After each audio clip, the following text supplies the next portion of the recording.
Hey guys, I'm Bria. I'm Chrissy. And we don't see you a lot. Sorry. We miss you and we want to talk, and so we thought it would be a cool idea to do just a candid video where we talk about us, our updates, and Chrissy's emotional turmoil that she's been going through with trauma recently. Gosh, I'm so feel dissociated right now. So it's been really tough past couple of weeks. I don't know if I've spoken about EMDR therapy in a video yet. I've been doing EMDR therapy since August and experienced tremendous benefits. Also, if you haven't been around in a while, I got my first real job as a personal trainer at a gym, and I'm having an amazing time doing that. But also recently we were reached out to by the show Dr. Oz for me to be on and participate speaking about revenge porn.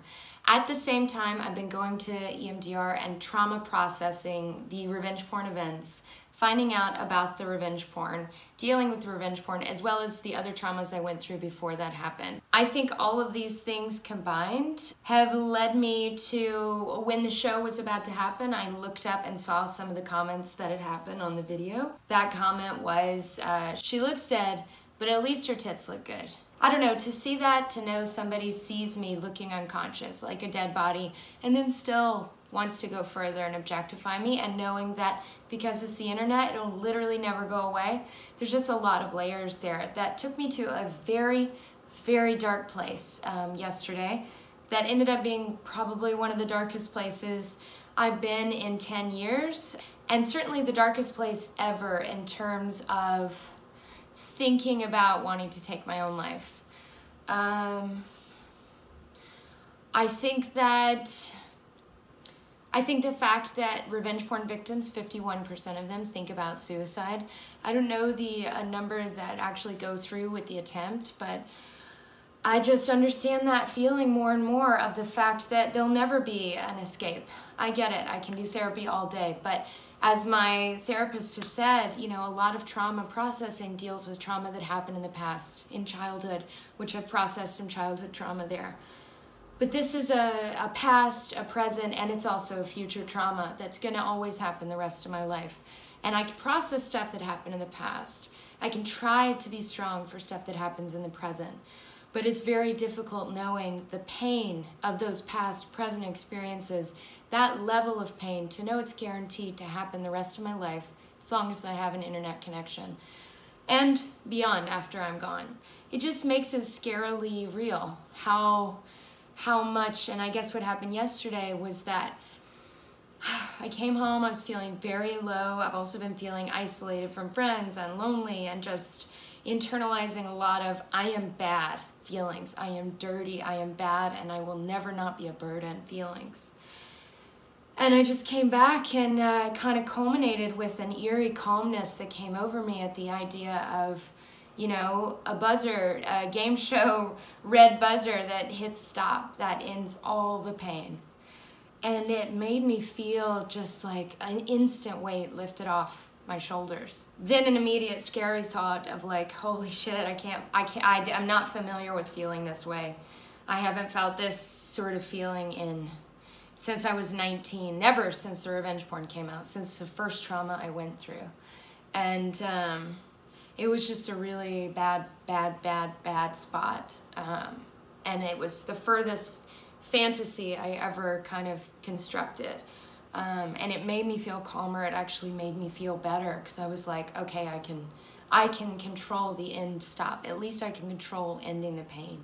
But I also know, because of past experiences, that I would never put people who love me through an experience like that. But, you know, I think I need to step back from doing press stuff. I don't want to stop. I think that this is one of the things that has kept me on this planet, is knowing that outside of love of family, love of partner, is just this purpose of this was not for nothing, and knowing that even when I'm feeling this way, me speaking out about it gives you strength.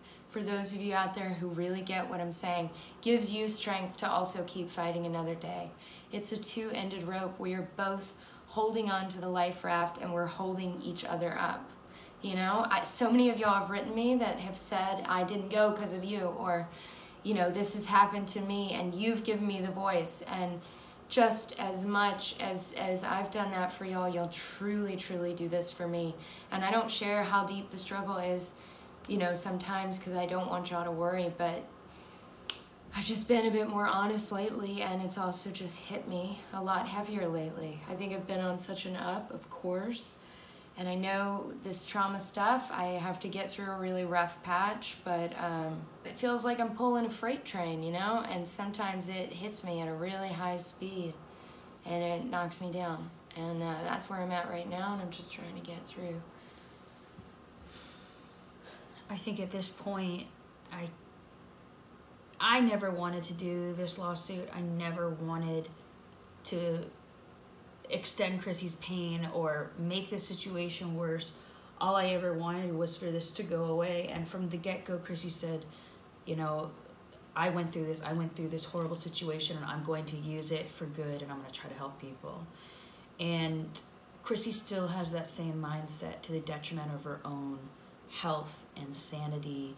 And at this point, I can't make decisions for you, but I can't stand the idea of you putting yourself on the cross anymore and allowing yourself to be re-traumatized and re-victimized by what people have to say or by you retelling the story. And I think when you realize that you have done enough, you realize how wonderful and how good and how much you've helped people. Maybe you can stop. Maybe you can realize, like, how many people need to write you for you to realize you've done enough. Like, how many? But I think that's what you're missing, is that doing the activism stuff helps to keep me strong. It helps give me purpose. It helps to make this worthwhile. Otherwise, it feels sometimes like it happens to me all over again. Like, being able to speak out gives me the empowerment that I otherwise feel I don't have, and I'm dealing with it alone. I don't know how to make that make sense. I understand. It feels I like... think maybe I need a like, hiatus again. Yes, it feels like you didn't go through this trauma for nothing, because you get to do this. Sure, yes. But it gives me a lot of purpose. I get that, but when will this be enough, when it's causing you to have suicidal thoughts? When is it enough? I don't know if that's because of the therapy or because, you know, of what I'm processing, or just knowing, I don't know. But yes, I think just focusing on therapy and not worrying about press about this, at least for the time being, maybe taking a break from social media, and just dealing with this. You know, I'm not tempted to drink at all. That's another thing that I'm really concerned about, is that, you know, this is going to cause you to want to relapse. Like, I'm going out of town this weekend, right? I'm going to California for 2 days, and I decided to cut my trip in half, because the pure idea of leaving you alone, and like, I can't babysit you. That's not, and I don't think you think I need to. No. But I myself have to realize that, like, if you want to drink, you're gonna drink, whether I am literally super glued to you or not. Yeah, and I'm also not gonna drink. That was another thing that made me even more solid in drinking, was that when I was having those dark thoughts, you know, I'm not gonna let it be alcohol that takes me out. I will not give in to that, and that's the truth. It is the actual worst feeling in the world to watch someone you love in pain and know that you can't fix it. Yeah. I can't fix this. I can't take this pain away from you. All I can do is just try to build you up and tell you how wonderful you are, and try to be an outside voice of reason, because I can see it from the outside and say, you don't need to do this. This is hurting you. Mm. Mm-hmm. And I'm curious, for those of you who've gone through trauma, like gender-based violence or gender-based trauma, do you have any gender-based association? I had childhood trauma, and immediately after childhood trauma, I also was a natural tomboy, but I immediately cut my hair off, started dressing in boys' clothes, felt comfortable presenting as a boy, haircut, playing a boy with friends and having a girlfriend. I mean, I really question myself, do I want to be a boy? And it helped keep boys away from me, who I was already afraid of by 6. Wow, I didn't know you were afraid of boys. Well, I don't think I necessarily knew, but it makes a lot of sense. Like, I didn't feel comfortable with them. That's why I never kissed them till 16, and I was so hyper modest. And yeah. Like, the first time I told somebody, my childhood best friend, when I was 11, You mean about the trauma? Yeah, I had a massive breakdown, massive breakdown. I avoided boys as long as I could. It's so interesting because I know so much about you, but I didn't realize how much this weighed on you. Maybe you didn't even until you started your therapy. Maybe. Today I'm sitting there and I think, I don't want to check out. I don't want to end my life, but in many ways, and maybe non-consensual pornography, also known as revenge porn, cyber exploitation victims, or just sexual assault, identify with, do you wish you could just change your identity? And that has gone deeper to this fantasy today of like, holy shit, if I was a man, would I feel safer? And that seems, when I look deeper, the same response that I had as a little girl when I could pass as a boy, and every day I was picked on for being in the wrong bathroom because I was a cute little guy. You were. But I wonder if that's also a cloak for me, or if it's something deeper, like how I truly feel. Because I tell Bria all the time, I think I tell y'all, I feel like a guy on the inside in so many ways. I feel like her protector. I want to be strong. I want to be the provider.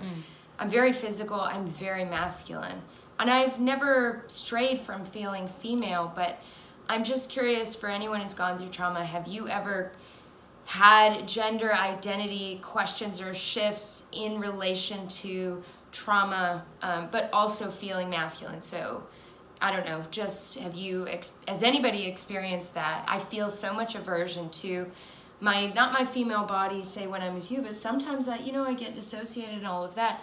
I thought that was because of the videos. It is, but I'm saying because of my female body, because of my body that was in the videos, wishing that I could almost change bodies. And it's just, this is all me just having a genuinely honest conversation with y'all. I'm going to therapy tomorrow to talk about it, but Bria and I have pledged to be incredibly honest throughout our whole time on YouTube, and we figured this was the right video to share with you today.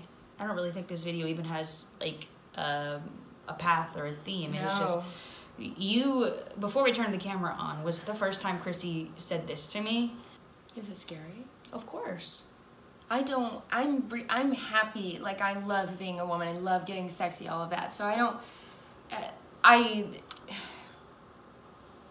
I'm just glad that we can love each other, that we can be this honest and have conversations like this. I love you always and will always love you and love everything about you, including all the trauma that made you you. I wish it didn't happen, but it did, and I love the person that you are. So of course I'm always gonna support you in anything that you do. If it's having these feelings, if it's wanting to continue to put yourself on the cross and do press and do whatever, I'm gonna support you. I didn't want to do this lawsuit, but I'm here by your side every step of the way. Aren't you glad we did?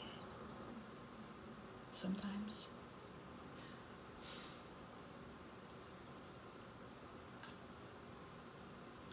I have to think of it as a sort of pioneer thing, I'm doing stuff for the future. I am doing work to help the future, and I know it's helping a lot of people, and I know someday the response is going to be different. And people in the past who have been pioneers in whatever space they were in, they were probably up against incredible adversity and such hardship, and they had to make a choice that sometimes continuing to suffer with a small group of you was worth it for the cause, for the future people to come. And I just feel that. But you've suffered enough. You've done enough. You've already suffered.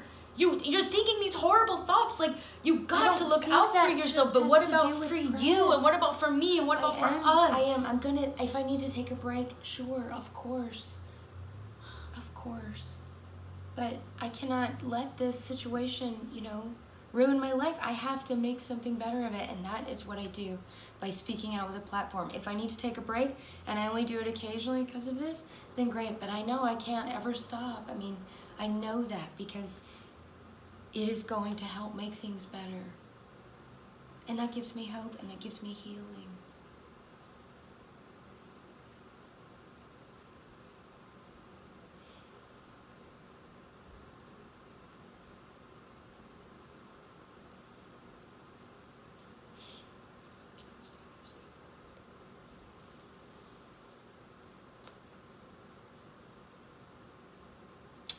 I love you so much.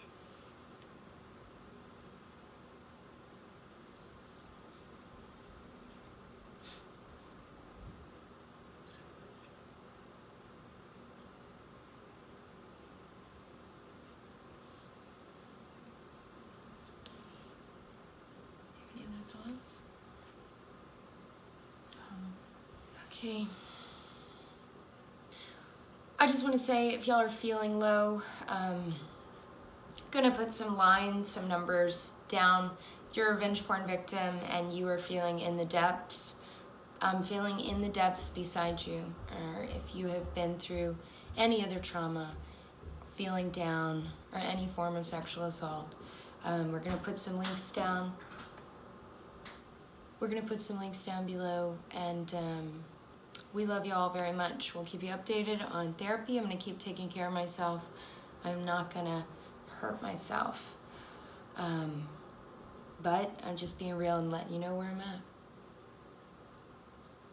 And if you're a partner of somebody going through this, show yourself some love. If you're a partner who is hurting beside your partner, you know, your pain is valid, and do the things that you need to do to take care of yourself. I neglected my own mental health for so long. Okay. We love y'all. Thanks for watching. Yeah, bye.